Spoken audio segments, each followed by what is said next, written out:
Welcome to the Memorizing Pharmacology podcast. I'm Tony Guerra, pharmacist and author of the Memorizing Pharmacology book series, bringing you mnemonics, cases, and advice for succeeding in pharmacology.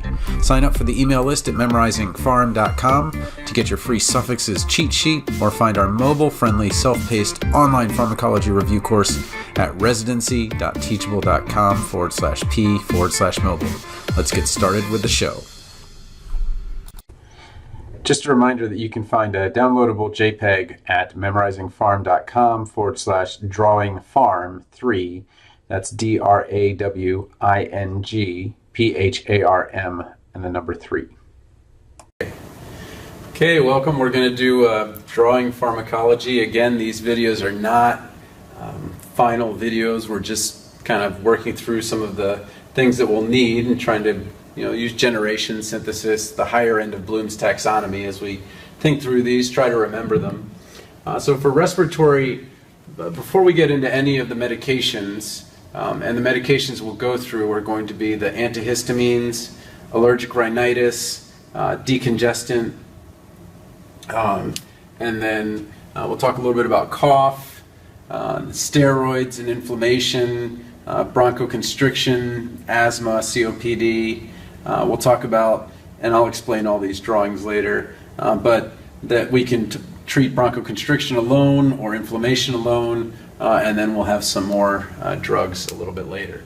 Okay, so the first thing we want to do, a while back, my students came up with the antihistamine snowman. I don't know where they came up with that thought, but noticing that there's one caret for the nose and then 2 buttons, to remember that H1 antihistamine, or a histamine 1, is like loratadine, which is brand Claritin, and it only has one I, letter I, so tadine, versus H2, which is an H2 blocker for GI acid reduction, that's TIDINE, or 2 I's.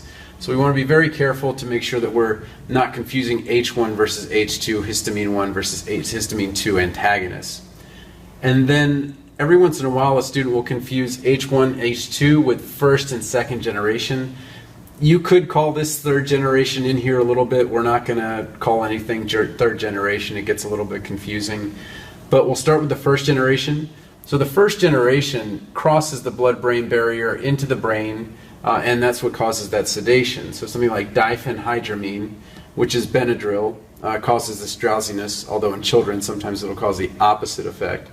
And then another example is hydroxyzine. Usually we see hydroxyzine for itching or something like that. And that's Atarax. And for whatever reason, I always think of Rax and rash to remember that hydroxyzine is for some kind of rash or some kind of itching. The second generations, I put them in alphabetical order. There's cetirizine, which matches up to levocetirizine or levocetirizine. That's Zyrtec and Xyzal. And then there's desloratadine and loratadine, which is Clarinex versus Claritin. I don't think desloratadine took off as much as levocetirizine, and it might be because of the Xyzal Al. I don't know if you see the commercials.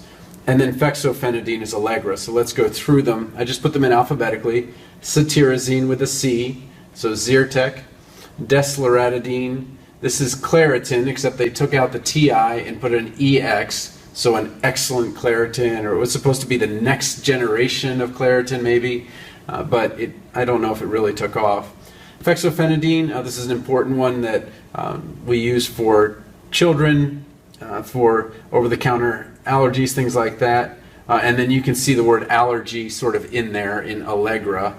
And Allegra is also something that you like. Might be a Disney princess, I don't know.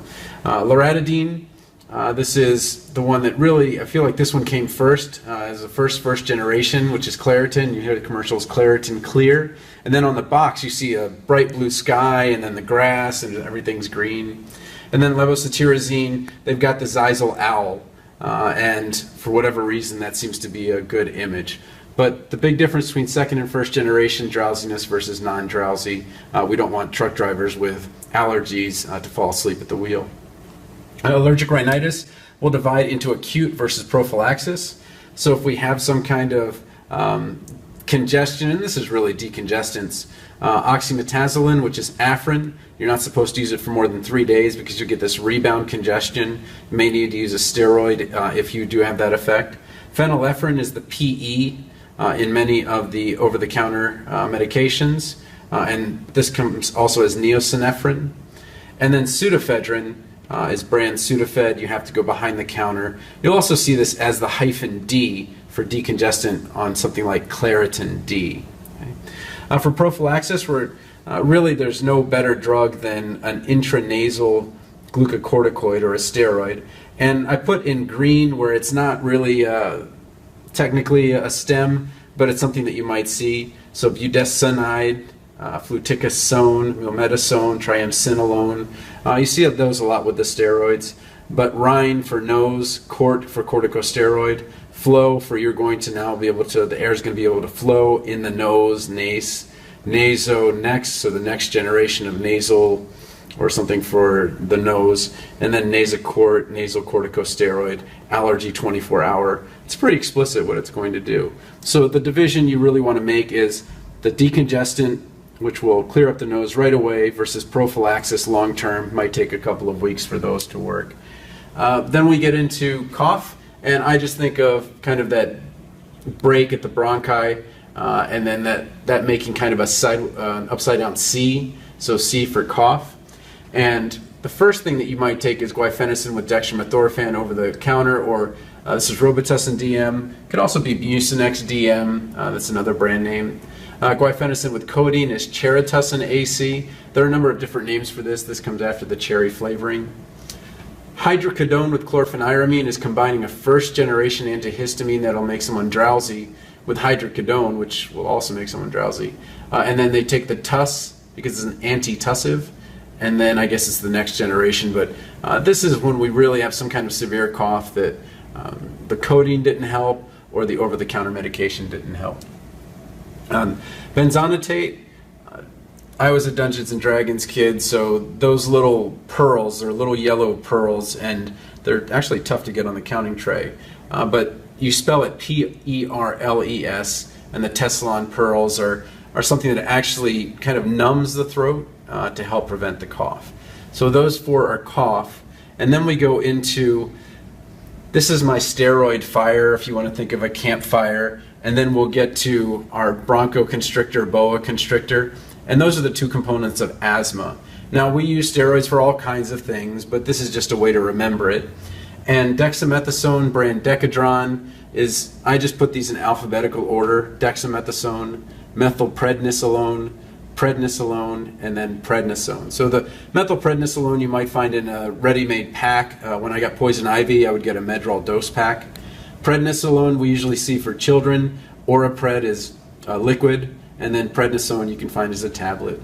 So a number of different ways that we use these, but really getting that the sone or the pred is really your clue to remind you this is a steroid. Then we have the inhalation, and I want to separate inhalation by itself.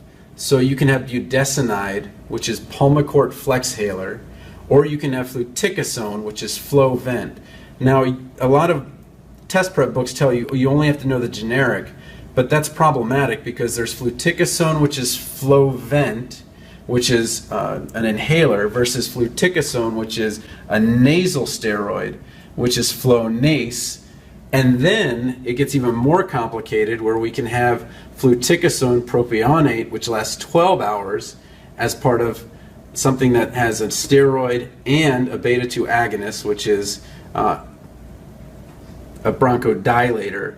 So this salmeterol or salmeterol, which is an Advair, or if you have the furoate, which is with vilanterol, the ultra-long-acting beta-2 agonist in Brio ellipta. So the way to keep these straight is to think, where is it going to happen? So we had the nasal one with the nose over there. We have the inhalation alone here.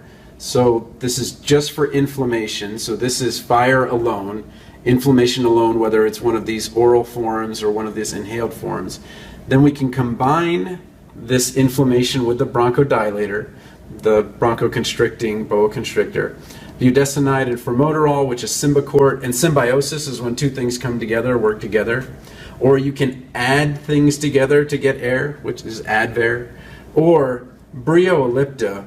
I'm not sure what that is and how it works with the name, but this is the ultra long acting Vilanterol. And it's nice that it goes alphabetically from these kind of every 12-hour BID drugs to this every 24-hour very, very long acting. And you can think of V for very long acting. You can also get these bronchodilators alone. Albuterol, which is ProAir HFA. HFA is hydrofluoroalkane, and if you've been around a while, you may remember that CFCs, or chlorofluorocarbons, which were a refrigerant, would actually have a cold sensation. So it's important that the patient know that that cold sensation isn't there if they were used to it before. And then levalbuterol is supposed to be a better form of albuterol, and you see the word open to help open the airways, but then remember that we need to do these 1 minute apart. Now you can also climb the tropical tree, is the way that I remember these. And we've got albuterol, which is our bronchodilator for the bronchoconstriction, the boa constrictor. And then we have ipratropium.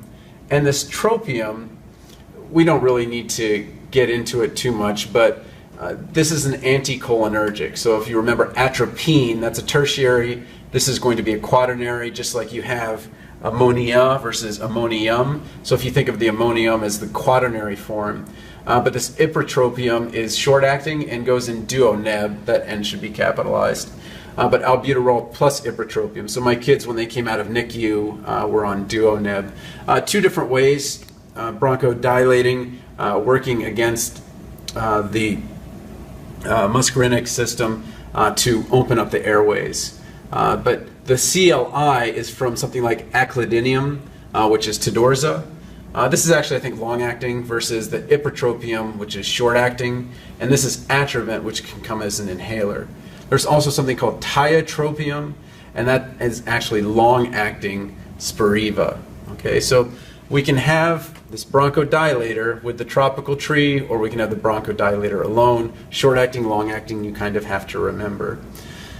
We have a place in Ankeny called Zamerix, so I thought of Zamor respiratory drugs because these don't really fit in neatly anywhere. The leukotriene antagonists like Zafirleucos and Montelukast, normally I put them in alphabetical order, but just to put the Z in there. So the Z for Zafirleucos is accolate. This one you had to use BID. And then Montelukast came along. You can think of mon for mono or singulaire for single dose that you only have to give once a day. Then omalizumab is for severe allergies. It's by injection. There's black box warning that you may need epinephrine later with it, or you need it certainly handy if you're initially giving it. But you can see the air in here, and then also the stems, the LI, the ZU, and MAB, monoclonal antibody, they all have meaning. And then we just use the R to remind us this is respiratory, Zamor respiratory drugs, and then epinephrine, of course, for anaphylaxis. So again, this is just kind of a sketch mock-up of respiratory that we're kind of working on to get these drawings down. Thanks for listening to the Memorizing Pharmacology podcast. You can find episodes, cheat sheets, and more at memorizingpharm.com. Again, you can sign up for the email list at memorizingpharm.com to get your free Suffixes cheat sheet, or find our mobile-friendly, self-paced online pharmacology review course at residency.teachable.com/p/mobile. Thanks again for listening.